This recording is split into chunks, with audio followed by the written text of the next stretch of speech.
So I went to Jackson State University in Jackson, Mississippi. And I know you've already discussed like non-traditional students, but I think my situation is a little different in a sense that my family is Black. And so for me, it would be similar in a sense of like other people that have like family history with the university. So, for example, my grandmother went to school there and she worked there. My mom went to school there. And then I got a partial academic scholarship. I got on the cheerleading squad. So for me, it was just a no brainer.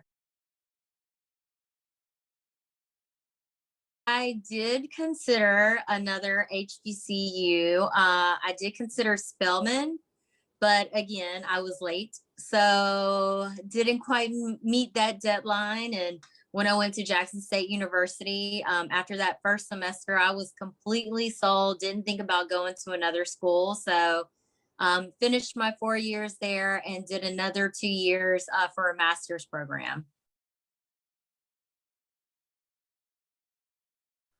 Yeah, so my experience at Jackson State University was pretty, I would say overall, pretty awesome.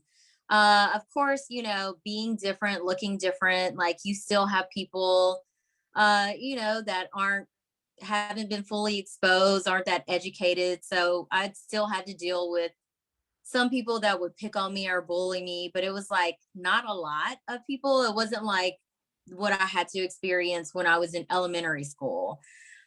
So I would say, just being a cheerleader. And so whether I knew a lot of people or not, everybody knew who I was, like, because I stood out, obviously.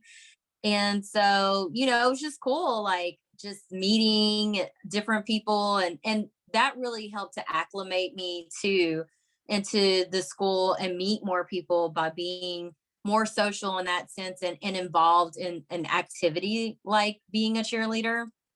And so not only was I a cheerleader, but I was also on the court where I was Miss Junior 1 year, which was, pretty fun experience that I got to have and experience school and the social kind of life in a different way.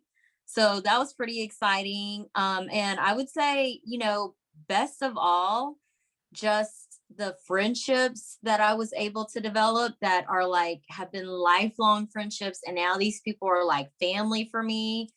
Uh, Again, I just would never trade that experience for the world. And then being able to just have those bragging rights of like, knowing other friends that have gone to schools that weren't HBCUs. And I can't even imagine like going to a football game and not being entertained like you would get entertained at an HBCU during the halftime show, which is at some point, sometimes you could care less about the football game.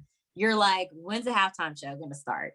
And just that excitement and the adrenaline that especially being a cheerleader that I would get was just a feeling like no other. So yeah, I absolutely loved my experience. And again, like I think you mentioned before, and we were having the conversation, like HBCU pride is like real, and it's like when one of us wins, it's like all of us win.